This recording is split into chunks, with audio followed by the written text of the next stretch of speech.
people.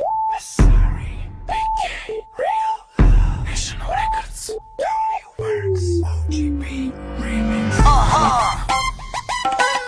Една история за момиче и момче. Една любов, една съдба, една раздяла.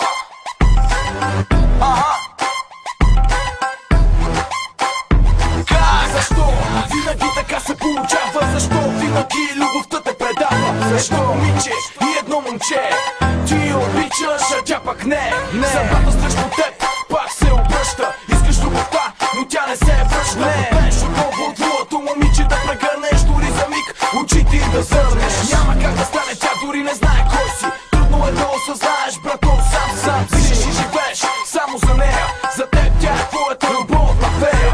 Край, оставаш сам, всичко свърши, студено сърце, любовта ти прекърши. Знай, тя със сигурност ще съжалява. Ще разбере, че любовта си е предала.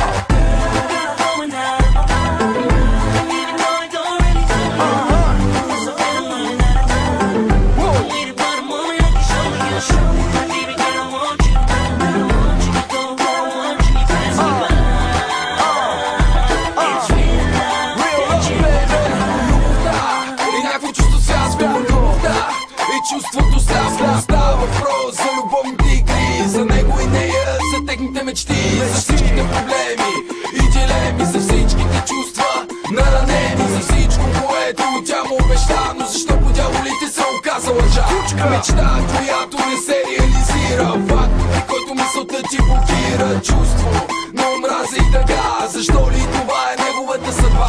Защото един ден тя ще осъзнае, че много обича, тя ще си признае, момчето е вече дълбоко ранено, със сенски миха в своя свят осамотено.